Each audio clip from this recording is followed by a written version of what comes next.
Puji dan syukur alhamdulillah kita haturkan kepada Allah atas nikmat yang Allah karuniakan kepada kita, termasuk di sore hari ini salah satu nikmat yang Allah berikan adalah kita dikumpulkan di majelis ilmu yang insya Allah mendatangkan kebaikan.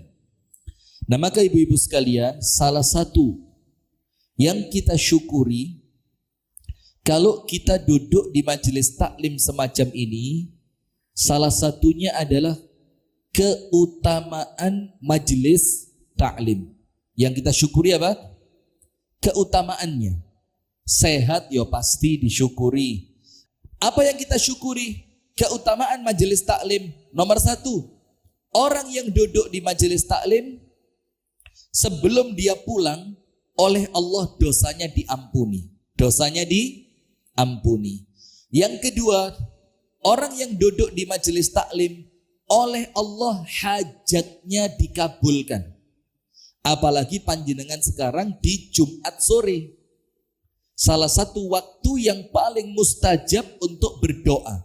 Maka saya ingatkan lagi, panjenengan sambil ngaji Jumat sore di Masjid Al-Amin, itu sambil apa?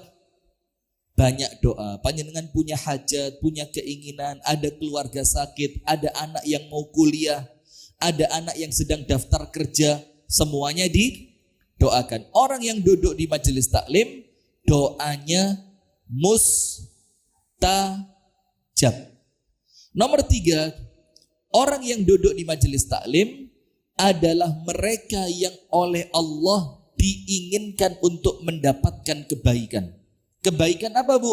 Ya kebaikan rumah tangga, kebaikan ibadah, kebaikan hati, kebaikan di dunia, dan kelak kebaikan di akhirat. Bersyukur apa enggak? Bersyukur karena banyak nun sewu nggih, orang-orang di waktu sore semacam ini yang lainnya ngaji, beliau oleh Allah tidak diberi kesempatan. Ada yang masih di pasar, ya enggak? Ada yang masih di tempat kerja, ada yang masih di sawah, ya enggak bu? Sementara kita oleh Allah diberikan kelonggaran waktu. Alhamdulillah. Kemudian berikutnya salawat beriring salam semoga tercurahkan kepada uswah kita, suri tauladan kita dan kekasih kita bersama, Nabi besar, Nabi agung, An-Nabi Muhammad sallallahu alaihi wasallam, beserta seluruh keluarganya, beserta seluruh istrinya, beserta seluruh sahabatnya, dan seluruh di antara umat dan pengikutnya yang setia menjalankan sunnah, menjalankan tuntunan, dan menjalankan ajarannya ila yaumil qiyamah. Ibu-ibu sekalian, apa tema kita di sore hari ini? Amalan penyejuk hati. Jadi atine itu insya Allah senantiasa oleh Allah dibikin adem, ayem, tentrem. Tidak pernah mikir yang macam-macam, tidak terlalu curiga dengan suami, tidak terlalu khawatir. Bu, kalau mau moto blitznya dimatiin dulu. Saya karena sadar kamera, saya kalau ada orang moto itu langsung kepingin gini loh saya. Oh iya, khawatir fotonya elek nanti. Ustadz Yudi ya? Oh Masya Allah. Saya tidak tahu, saya heran sama beliau ini. Semakin lama di Al-Amin, tambah ganteng loh. Ya Allah, ini idolanya ibu-ibu Al-Amin soalnya. Wah, ben sore ngaji sama ibu-ibu, auranya itu ketularan loh. Masya Allah. Kalau satu ya rugi. Majelis taklimnya itu loh yang ngaji itu loh. Kalau cuma satu ya rugi. Nanti bikin majelis taklim ditambah. Satu sore, satu malam. Sudah, astagfirullahaladzim. Nah, maka ibu-ibu sekalian yang dirahmati oleh Allah Subhanahu wa taala, insya Allah dengan amalan ini hati kita menjadi apa? Tenang. Hati kita menjadi tentram dan hati kita itu sejuk begitu. Karena apa? Insya Allah begini bu. Ibu-ibu semuanya tahu, ala fa inna fil jasadi mudghah. Ketahuilah di dalam jiwa atau di dalam tubuh manusia ada segumpal darah atau daging gitu ya. In saluhat saluha sairu amalih. Kalau segumpal daging itu baik, maka semua amalannya apa? Baik. Wa in fasadat fasada sairu amalih. Kalau segumpal daging itu buruk, maka amalannya semuanya menjadi apa? Buruk. Mulai matanya, pikirannya, tangannya, kakinya, cara berbicaranya, cara mendengarkannya, cara bermuamalah dengan orang lain. Kalau terlanjur hatinya buruk, semuanya apa? Buruk. Berarti penting enggak Bu memperbaiki hati? Aja apa itu Bu? Bu, penting enggak memperbaiki hati? Penting. Kenapa? Karena hati dikatakan oleh para ulama sultanul jasad. Dia panglimanya fisik. Lek atine sregep, awake katut sregep. Kalau hatinya males, orangnya katut males. Nah, maka dengan itu di sore hari ini kita akan menyampaikan perkara-perkara yang menjadikan hati kita ini insya Allah senantiasa tenang, senantiasa nyaman, senantiasa menjadi hati yang tidak pernah gampang kemerungsung. Kok tahu? Jadi hatinya itu enak terus.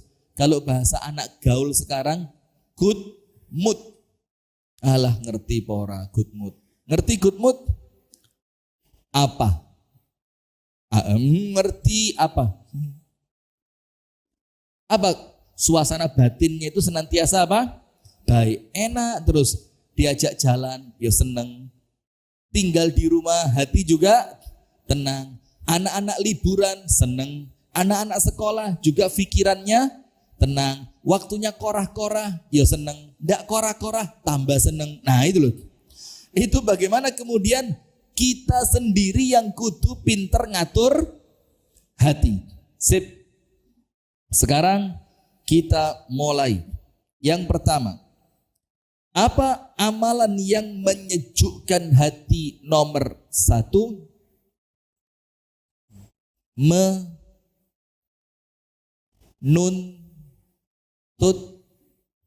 ilmu. Orang itu kalau duduk di majelis taklim hatinya sejuk. Kenapa? Ada di majelis taklim rasan-rasan? Allah mosok. Allah kadang-kadang ya saya keperucut 1-2 ya. Di majelis taklim rasan-rasan? Tidak ada.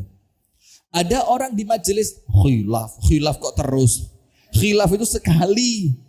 Ini ben ngaji rasani terus loon Mbak jilbabe wis 3 minggu ngaji gak ganti. Ya keliriku tok geding aku. Apa ini ibu-ibu? Nah sudah. Maka ibu-ibu sekalian, nomor 1 amal yang bikin hati kita sejuk itu apa? Duduk di majelis taklim. Maaf loh ya. Walaupun panjenengan duduk ndak niat ngaji. Tapi yo eman-eman kan? Karena niat itu yang mempengaruhi apa yang akan kita dapatkan. Dia enggak? Kalau niatnya baik, dapatnya apa? Baik. Kalau niatnya ikhlas, dapatnya berlipat ganda. Tapi kalau tidak ikhlas, yang didapatkan sedikit. Nah itulah majelis taklim Bu. Walaupun Anda merasa, aku gak niat loh. Aku timbang nganggur di omah, wis lapo wis, ayo ngaji aja gitu loh. Atau ada orang lain yang gak sengaja ketemu di jalan sama temennya. Mbak, tenandi, gak eruh, tenage utang, sing ditagih ya luwe kereng. Ya wis ngaji ya Mbak, akhirnya dia ikut. Itu tetap Bu. Loh, saya ngomong latu-latu ada yang baru datang bawa latu-latu itu. Nah, itu. Apa kita suruh maju aja, suruh praktek di depan. Saya penasaran betul ini. Kudu nyilih rasanya saya. Kenapa? Enggak. Sudah kemarin tok dibuang. Itu yang midiwedi, dikira diantem. Waduh. Sudah.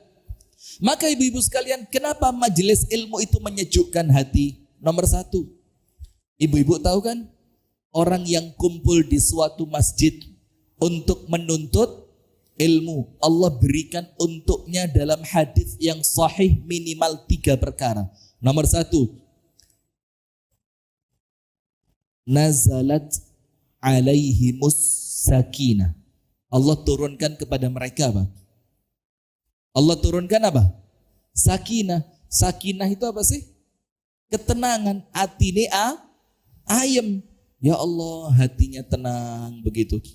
Kemudian dia senantiasa diingatkan dengan akhirat. Kalau ada dendam dengan orang lain, kalau duduk di majelis taklim, insya Allah lebih mudah untuk memaafkan. Kalau ada masalah dengan orang tua, ada perasaan menyesal, nanti pulang pengen cepet minta warisan. Wah, panjenengan yo serius seram guyon. Pengen cepet minta maaf. Kemudian ketika di luar majelis taklim kita ini males baca Quran, nanti pulang dari majelis taklim menjadi rajin membaca Nah, yang semua itu didapatkan di majelis taklim, Bu. Maka majelis taklim semacam ini kalau di Pare masih lumayan, Bu. Di Malang itu ada satu daerah itu sauplik ini loh. Itu majelis taklimnya ada banyak. Saya ingatkan, ini kalau tidak kuat-kuat jogo ati bisa muncul masalah. Maka semangatnya harus semangat fastabiqul khairat. Bukan ake-akean jamaah, bukan api-apian masjid, enggak. Tapi niatan kita cari muka di hadapan Allah. Ya Allah, aku datang ke majelis taklim. Maka orang yang datang ke majelis taklim nomor 1, hatinya tenang.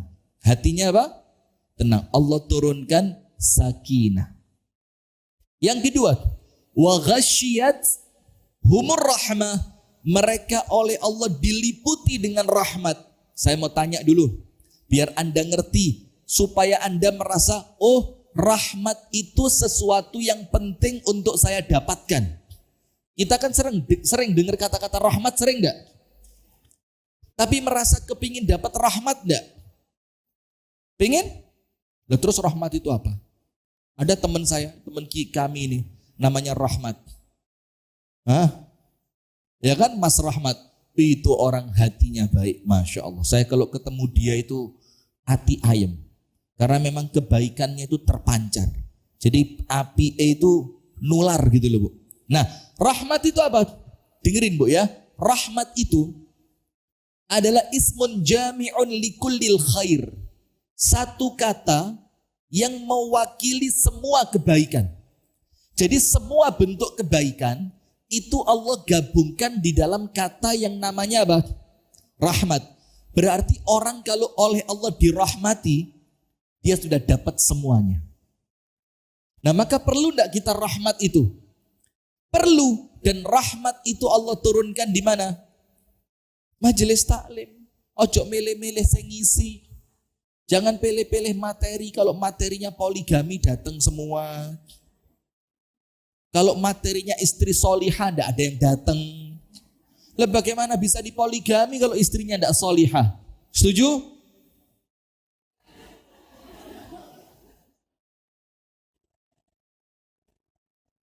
Ya apa Ustaz? Antum didiknya kurang kenceng Ustaz. Ustaz Wahyu, Ustaz Yudi ini belum sukses saya bilang. Nanti kalau sudah setuju, antum sukses Ustaz. Sudah. Rahmat itu Allah turunkan di majelis taklim, Bu. Sekarang begini, rahmat itu kalau Anda ada masalah, masalahnya selesai. Itu namanya rahmat. Rahmat itu kalau Anda datang dalam keadaan hati penuh dengan kesumpekan. Apa kesumpekan itu? Yo pikiran, ngeluh, gelisah, gundah. Ya sikulah kira-kira kalau sakit lah itu ya. Itu Anda masuk ke sini, pulang plong. Pulang apa? Plong. Ketika Anda punya keinginan, maka rahmat itu yang menjadikan keinginan Anda terwujud. Tentu dengan rahmat dari siapa?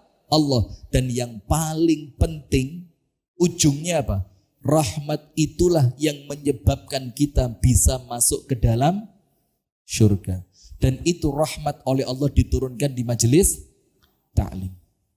Nomor 3. Wa nazalat alaihimus wa haffathumul malaikah. Mereka ini yang duduk di majelis taklim oleh malaikat dinaungi. Dinaungi itu apa? Dilindungi, dijaga, diiupi. Ini kalimat paling keren untuk dinaungi ya ini. Diiupi. Apa diiupi itu? Ya dinaungi. Ya podo ayo bolak-balik lah. Dinaungi. Jadi kalau misalkan panjenengan keluar di luar matahari panas, tiba-tiba matahari itu untuk Anda tidak terasa panas karena Anda dinaungi oleh awan. Nah, itulah malaikat kepada orang yang menuntut ilmu. Sekarang saya mau tanya, Bu, malaikat kalau menaungi penuntut ilmu mereka ngapain? Apa mek gini tok kayak ibu-ibu gitu?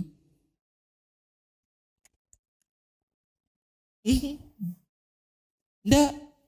Malaikat itu ketika duduk menaungi para penuntut ilmu, minimal itu paling sedikit mereka melakukan 2 hal. Yang pertama, mendoakan ampunan untuk kita. Yang kedua, memohonkan rahmat untuk kita. Malaikatnya ngomong begini, Allahumma gfir lahu, Allahumma arhamhu.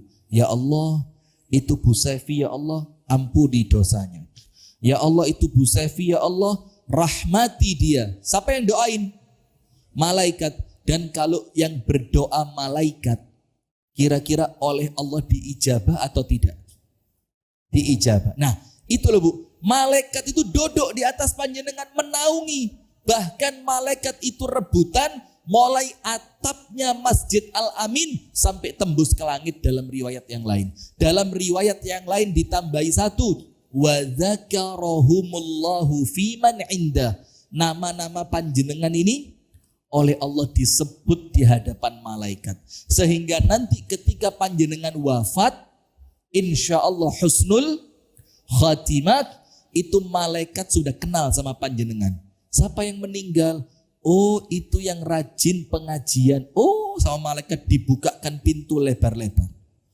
Mencabut nyawanya mudah, diberi nikmat kubur. Dikasih apa lagi? Dikasih teman di alam kuburnya. Kuburannya menjadi salah satu di antara taman surga. Nah, itu kalau orang mau duduk di majelis taklim. Maka amal yang menyejukkan hati nomor 1 apa? Duduk di majelis taklim. Jadi panjenengan kalau merasa lelah hayati, tahu lelah hayati? Bahasanya ibu-ibu kan status, lelah hayati, emotikonnya bundar gambar gini. Apa? Lelah hayati katanya. Apa katanya? Lelah hayati. Nah, maka istirahatkan hati Anda di majelis taklim. Ketemu teman yang baik, diingatkan kepada Allah, diingatkan tentang hari akhirat, mendapatkan doa-doa yang baik, insya Allah hatinya akan istirahat. Apa yang terjadi? Maka dia akan mendapatkan kesejukan di dalam hati. Nomor 2. Apa amal yang menyejukkan hati yang nomor 2? Ingat, ini ndak urut Bu ya, nanti panjenengan urutkan sendiri. Pokok semua yang kita sampaikan ini adalah amal yang menjadikan hati kita insya Allah sejuk. Nomor 2, memiliki anak yang salih dan salihah. Memiliki apa? Anak yang salih dan salihah. Itu termasuk amalan yang menyejukkan hati. Apa dalilnya? Kalau majelis taklim, ya faham sudah. Orang kalau duduk di majelis taklim hatinya sejuk. Bu Saifi sejuk? Ya mesti asini murup kabeh. Ya kan? Sejuk. Nomor 2, memiliki anak yang apa? Soleh. Bu, anak kita itu Bu, itu yo nikmat, bisa jadi menjadi fitnah, bisa jadi dia adalah ujian, bisa jadi dan anak itu yang pasti adalah anak kok. Yang pasti amanah. Amanah dari siapa? Allah.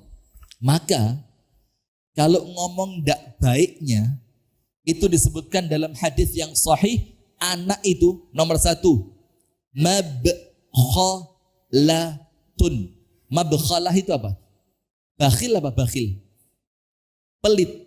Anak itu bisa bikin orang tuanya pelit. Kenapa? Dulu sebelum punya anak, sedekahnya apa? Jor-joran. Ndak khawatir urusan anak, sedekah. Setelah punya anak mulai apa? Mikir, loh, kalau semua disedekahkan, nanti anakku sekolah, anakku rekreasi, baju lebaran. Nah akhirnya karena faktor anak, sebagian orang sedekahnya berkurang. Maka dibilang sama Rasulullah, anak itu mabkhalah, bisa menjadikan orang tuanya bakhil. Beda sama Abu Bakar radhiyallahu taala anhu.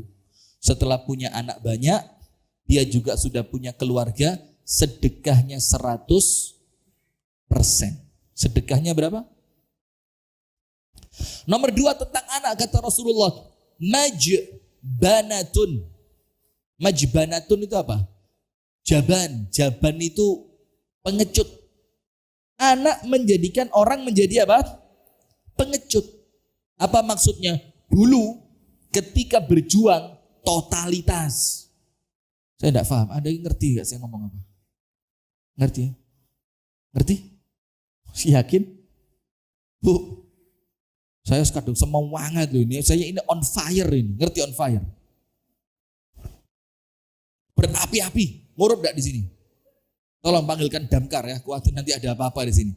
Nah sudah, anak itu bikin bapak atau ibunya apa? Penakut, pengecut. Dulu belum punya anak. Ketika belani masjid untuk kerja bakti di masjid, gak mikir pulang.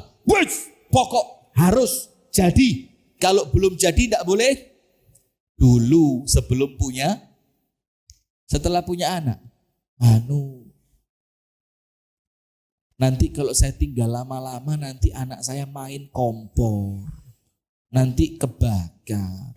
Itu loh, di dispenser kan ada air panasnya. Saya khawatir kalau anak saya nanti dudul itu, dudul apa? Bahasa Inggrisnya Bu Sefi. Apa? Dudul itu apa? Touch. My son touch. I very afraid. Sopo mana? Saya takut kalau anak saya nanti neken dispenser, nanti kulitnya dia melepuh kena air. Akhirnya bang, bikin bapaknya penakut. Dulu kalau jihad, gak takut mati. Sekarang takut mati. Kenapa? Lah kalau saya mati, anak saya siapa yang merawat? Iya banda? Itu anak. Nah, maka dulu saya sebelum punya anak, ini tanya Mas Uksu ini, pernah saya ajak ke Batu. Pakai mobilnya abi saya warna putih, Sinta. Bukan nama perempuan. Nah merek mobil, sudah. Tanya dia, ya apa nyetirnya? Itu jurang kanan kiri gak ketok. Anak 1 mudun didik. Anak 2 mudun maneh. Anak 4 istri tetap tapi. Anak 4 itu mulai ibu wis males nyetir. Karena nyetir khawatir resiko kebanteran ono opo-opo. Maka minta bantu teman-teman untuk apa? Nyetiri. Itu pun banter didik. Wes awas. Sampai sing nyopir bingung. Opo awas. Rene opo-opo kok awas. Karena apa? Kepikiran anak. Maka ibu-ibu kalau bapaknya mau pergi jauh mesti apa? Pak, ilingo. Sampean lek gak iling aku, minimal Pak ilingo. Nggih napa mboten? Nah, kenapa? Nakut-nakuti bapaknya cek gak sampai rabi maneh. Ilingo lho ya wis duwe. Nah, sudah. Yang ketiga, anak itu menurut Nabi Muhammad majhalatun. Jahil apa? bodoh. Maka anak itu bisa bikin orang tuanya apa, Bu?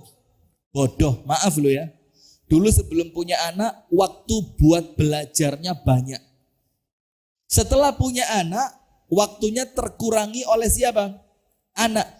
Itulah kenapa sebagian ulama kita, Bu, itu rela tidak menikah. Salah satunya siapa? Imam Nawawi. Ibu-ibu tahu kenapa Imam Nawawi tidak menikah?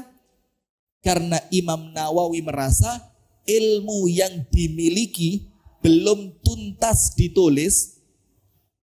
Sementara kalau saya sibuk dengan urusan anak dan istri, maka ilmu semakin tidak tertulis. Akhirnya Imam Nawawi milih untuk kemudian untuk tidak menikah. Tapi ingat, tidak nikah bukan karena membenci sunnah.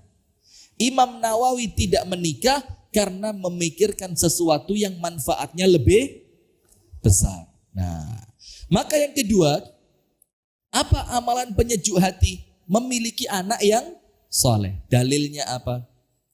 Walladzina yaquluna rabbana hab lana min wa qurrata waj'al lil muttaqina. Apa artinya? Apa artinya? Rabbana, ya Allah, hab lana, anugerahkan kepada kami, min azwajina, pasangan kami, baik suami ataupun istri, wa dzurriyyatina, dan anak turun kami. Ingat, Bu ya, anak turun bukan cuma anak, tapi yo masuk cucu, anaknya cucu, terus sampai ke bawah. Kita minta pasangan kita, anak turun kita, semuanya apa? Qurrata a'yun. Saya mau tanya, qurrata a'yun artinya apa? Menyejukkan pandangan. Kalau dilihat itu, Bu, itu hati terasa apa? Tenang gitu. Saya mau tanya, ibu-ibu, kalau punya anak, memiliki kesadaran tinggi untuk sholat wajib tanpa disuruh, panjenengan hatinya seneng atau sedih? Mosok sih? Sedih? Lu kok bisa sedih, kenapa? Oh seneng, panjenengan yang budo juga. Hatinya Pak, subhanallah, dengar azan, itu anak langsung tanpa diperintah, dia berangkat. Wudhu di rumah, Umi, tak doain nanti di masjid, tak doain Umi panjang umur, tak doain Umi sehat walafiat, tak doain Umi senantiasa. Itu rasane, Bu, hati kita koyok digerujuk apa? Es batu. Ayem, ya Allah. Seneng gak punya anak seperti itu? Seneng. Kalau panjenengan punya anak perempuan, putri, itu anak gak pakai diperintah, pakai jilbab. Setiap dia mau keluar, dengar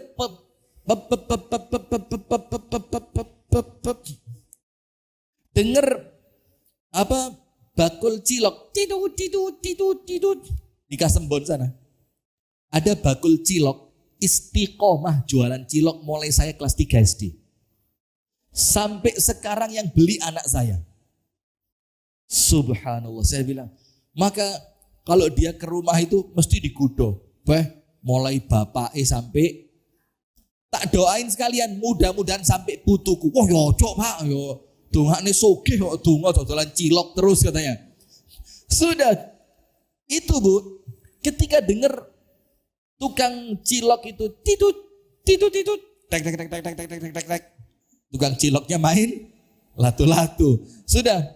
Itu ketika si anak mau keluar, mau lari, dia balik ke kamar. Sret, Umi, jilbabnya belum dipakai. Kalau punya anak seperti itu seneng enggak? Nah, itulah kenapa anak itu kita minta kepada Allah agar mereka menjadi qurrata a'yun. Kalau dilihat itu apa? Membahagiakan. Termasuk istri. Istri solihah itu salah satu cirinya apa? Idza nazarta ilaiha sarratka. Kalau suaminya melihat, kalau oleh suami dilihat, Maka suami yang melihat itu hatinya menjadi apa? Tenang. Assalamualaikum, istrinya buka. Waalaikumsalam. Ingat ceramahnya Dr. Aisyah Dahlan? Tapi ya ajaib, kalau bisa begitu ya hebat. Tapi kalau bisa, kata Dr. Aisyah Dahlan itu, yang menentukan beberapa jam ke belakang atau ke depan, itu 3 menit pertama ketika suami pulang. Jadi 3 menit pertama Anda sukses membahagiakan suami, berikutnya aman. Jadi kata beliau, kalau suami pulang langsung, suamiku mau minum apa? Mau makan nasi atau mau makan saya? Jadi pokok 3 menit pertama itu harus sukses. Panjenengan kok yang guyu, saya ngomong serius kok ini. Tanya, mau minum yang anget atau yang dingin? Kalau mau yang panas, kompor saja, bilang. Itu insya Allah itu sukses ke depannya nanti. Nah, maka salah satu ciri orang yang membahagiakan untuk orang lain, ciri orang yang baik itu pokok dilihat, itu yang ngelihat merasa apa? Tenang. Dan kita minta itu kepada Allah supaya anak-anak kita, pasangan kita oleh Allah dijadikan qurrata a'yun. Jangan putus doa itu Bu ya. Apalagi kalau putra putri panjenengan masih kecil. Doa. Rabbana hablana min azwajina wa dzurriyyatina qurrata a'yun waj'alna lil muttaqina imama. Wabil khusus kalau ibunya sholat tahajud, anaknya ditaruh di samping, ibunya ngadep kiblat, sholat, kemudian anaknya dilihat, terus doa minta ya Allah, anak yang sedang tidur ini ya Allah, tolong jadikan dia anak yang qurrata a'yun. Insya Allah semuanya tahajud kan?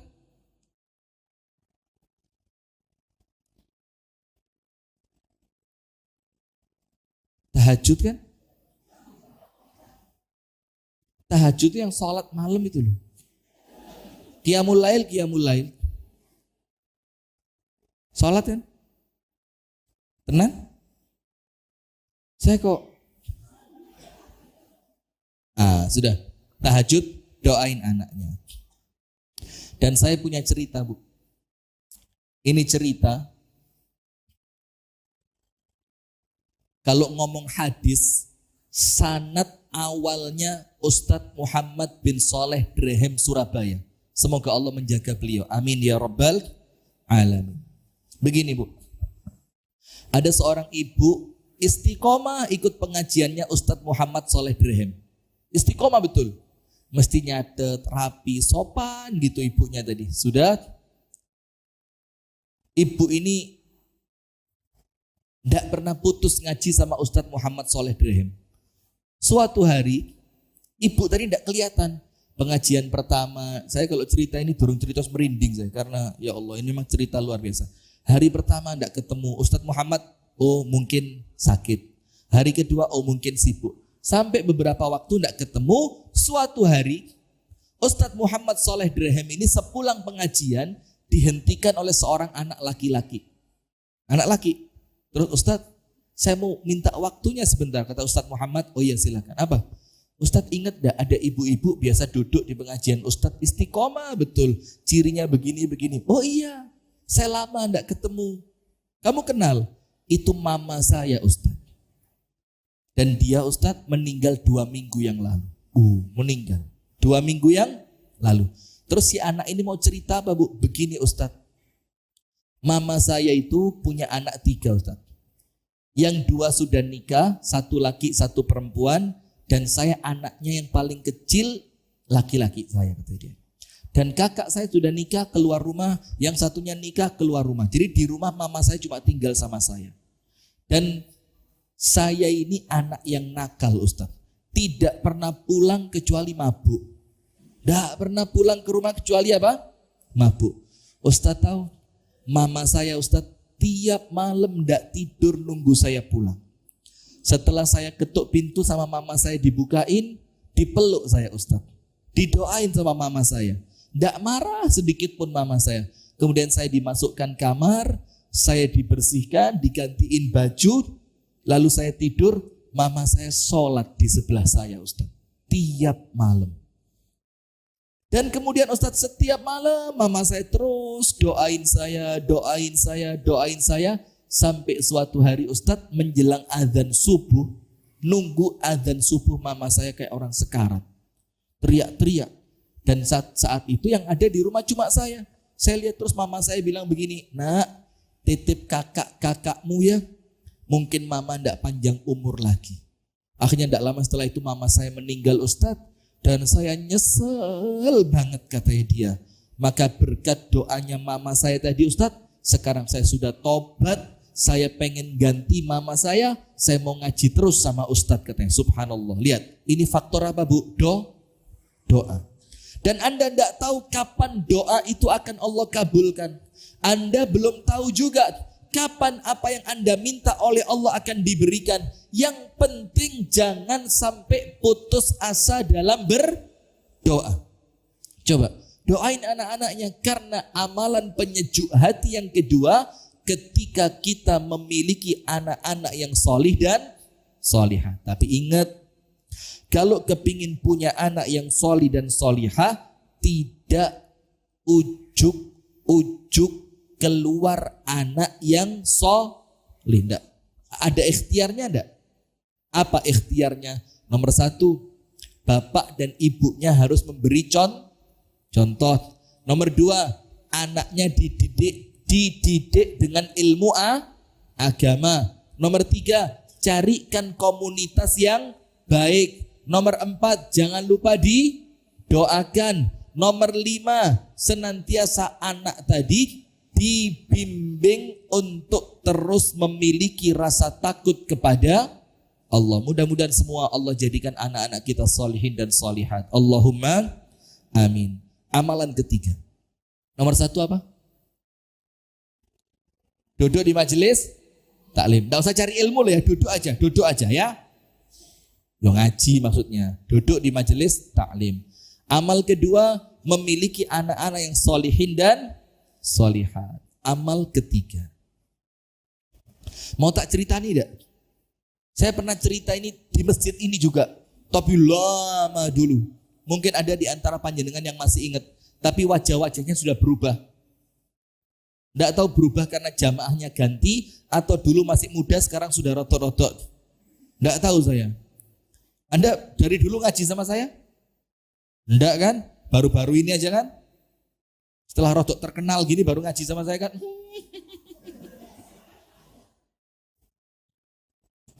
Sudah enggak? Gini. Ceritanya begini Bu. Ini cepet-cepetan karena ubur-uburan sama waktu. Karena amalannya masih kurang 2.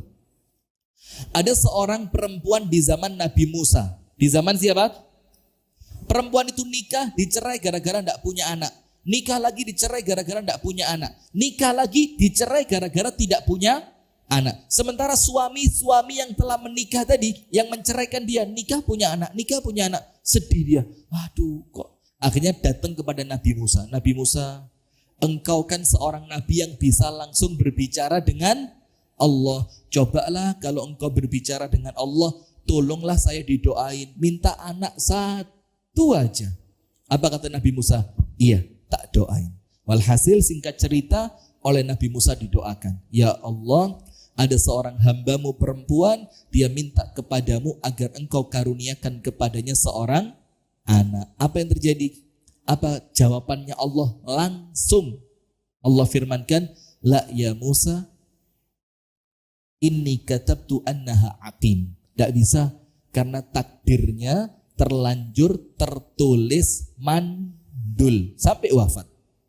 Sudah Nabi Musa ceritakan ke ibu tadi, Bu, maaf ya, saya sudah mintakan kepada Allah, tapi Allah jawab, Anda tercatat sampai wafat mandul. Maka yang sabar, minta pahala kepada Allah, insya Allah nanti di akhirat sama Allah diganti pahala besar. Sudah. Beberapa tahun kemudian, Nabi Musa melihat perempuan yang Allah firmankan mandul, ternyata perempuan itu punya anak. Kaget Nabi Musa, loh kok manjuran doanya dia dibanding doa saya? Nabi Musa tanya langsung kepada Allah Ta'ala, ya Allah, Perempuan yang beberapa waktu lalu saya mohonkan anak kepadamu, engkau jawab mandul sampai wafat.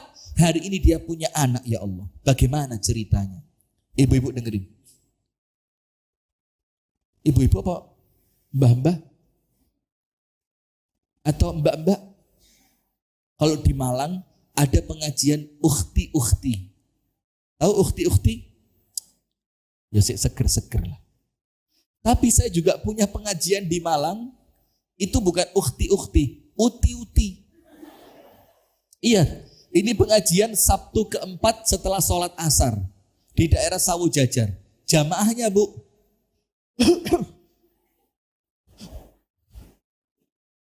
Ya, namanya sudah sepuh tapi masih semangat. Banyak jamaahnya. Dan nulis loh, Bu, nulis. Semangat. Walaupun duduknya ya wes tidak seperti panjenengan, duduknya kadang-kadang ya wes senden, kadang-kadang nanti rodok diangkat sedikit gini, ngepas no boyo, ya ndak apa-apa, yang penting mereka semangat. Apa jawabannya Allah Ta'ala? Nabi Musa begini, perempuan itu yang sekarang punya anak, innaha da'atni wa alahat fi du'ai hatta stahyaitu minha fa'a'taituha su'laha. Musa, perempuan itu setelah engkau beritahu bahwa dia mandul, dia tidak putus asa berdoa. Dia berdoa kepadaku. Dia berdoa dengan keseriusannya. Dia minta kepadaku dengan sangat serius. Allah firmankan apa? Hatta stahyaitu minha. Sampai aku, yaitu Allah, malu sama dia, akhirnya permintaannya aku beri. Masya Allah, lihat ini faktor apa? Jangan putus asa. Mboten sakit Ustadz, anak kula bedugal. Ndak, semuanya bisa dirubah dengan doa. Amal ketiga, apa ibu-ibu sekalian? Amal yang insya Allah menjadi penyejuk hati, iman kepada Allah Subhanahu wa ta'ala. Beriman kepada Allah Subhanahu wa ta'ala. Iman kepada Allah. Sekarang ibu-ibu tulis ayatnya. Kenapa iman itu menjadi amal yang menyejukkan hati? Ibu-ibu tulis surat Al-An'am. Surat apa, Bu? Al-An'am. Ayatnya berapa? Ayat yang ke-80. Ayat ke berapa? 82. Ojo ke susu, santai. Ayat berapa? 82. Ayat 82. Allah Subhanahu wa taala berfirman menjelaskan di sini bahwa iman kepada Allah itu menyejukkan hati. Sebelum saya bacakan ayatnya, panjenengan tak ceritani lagi mau. Tukang sisir putrinya Raja Fir'aun tahu? Yang ibu-ibu anggap namanya Masyitoh. Iya enggak? Padahal Masyitoh itu kan bukan nama.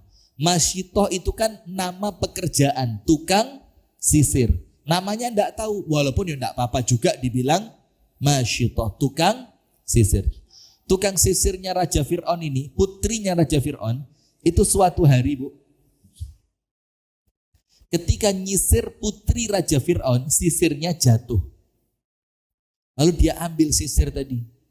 Ketika dia mengambil, dia ucapkan apa? Bismillah.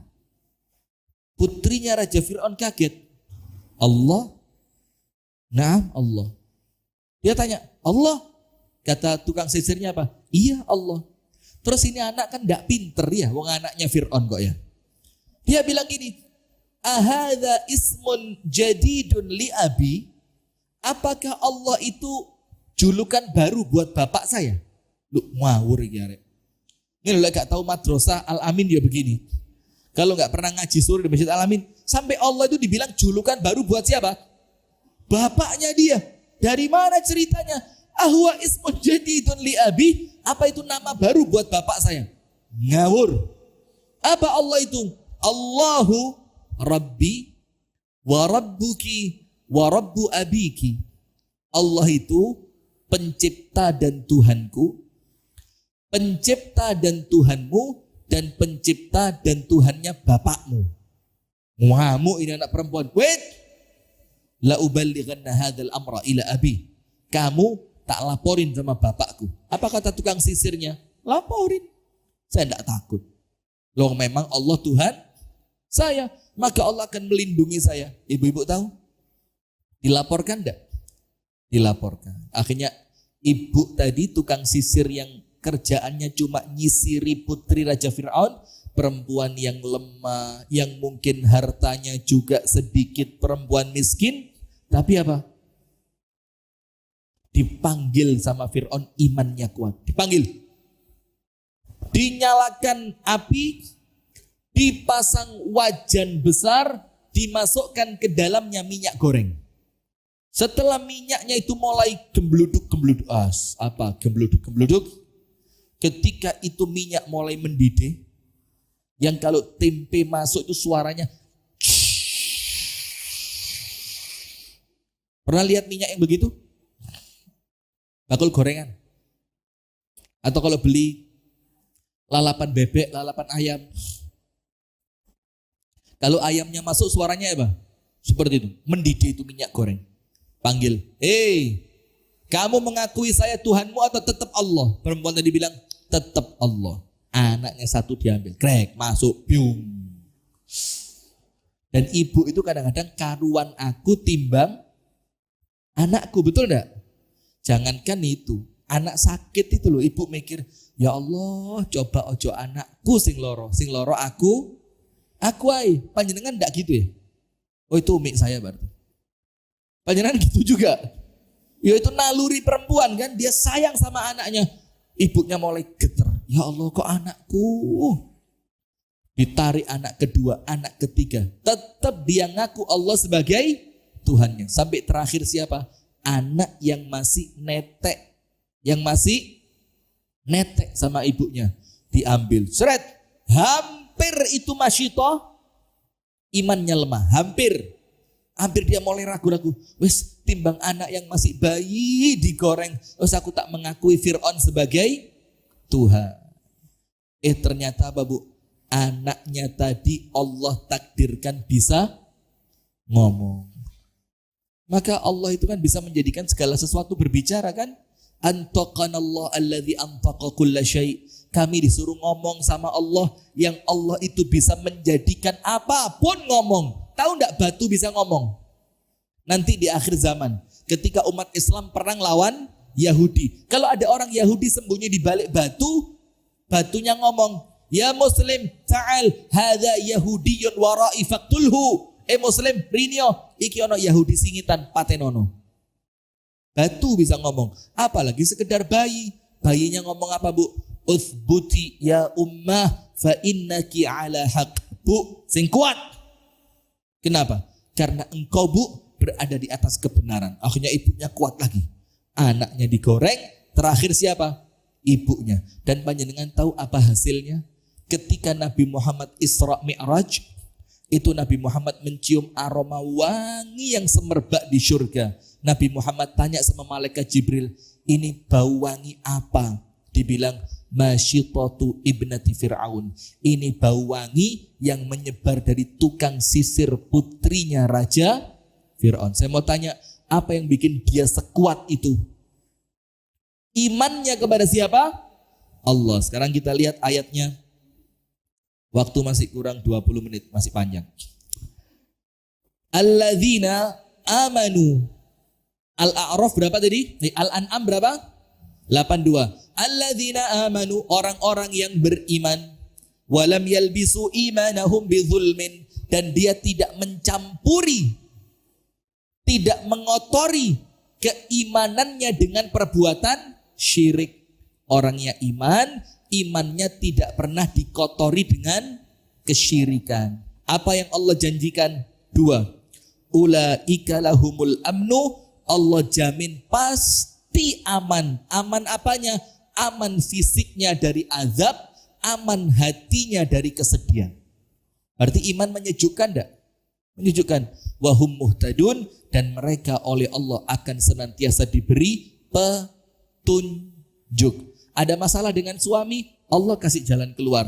Ada masalah ekonomi, Allah beri kemudahan. Ada masalah kesehatan, Allah berikan Anda kemampuan untuk sabar. Kenapa? Imannya kuat. Nah, maka amal yang ketiga, amal yang menyejukkan hati adalah memperkuat iman dan menjauhi perbuatan syirik. Sudah Bu ya, ini sisa satu. Tapi kemudian waktu juga yang memisahkan kita ya. Sisa berapa? Satu.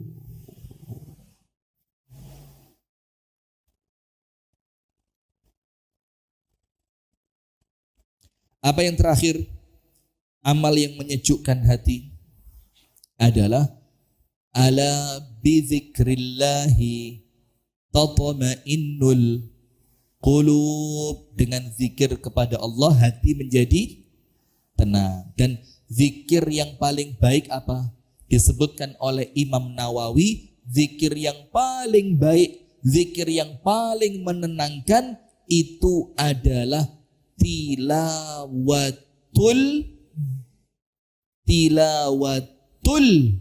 WhatsApp.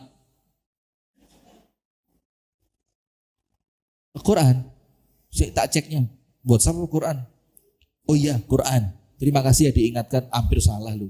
Tilawatul Quran, membaca Al-Quran. Maka ibu-ibu, ada seorang murid tanya kepada gurunya, Pak Guru, yang panjenengan sarankan untuk saya itu baca Quran dalam satu hari seberapa?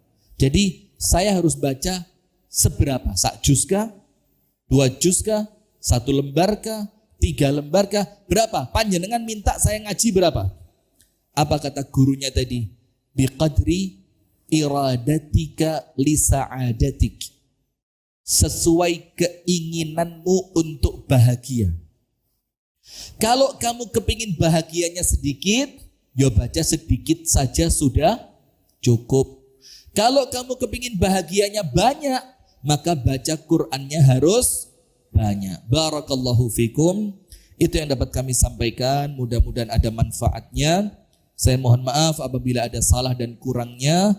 Dan apabila ada kalimat-kalimat yang kurang sopan, ada candaan yang kurang berkenan, saya mohon dimaafkan. Kita tutup dengan doa kafaratul majlis. Subhanakallahumma wa bihamdika asyhadu an la ilaha illa anta astaghfiruka wa atubu ilaik.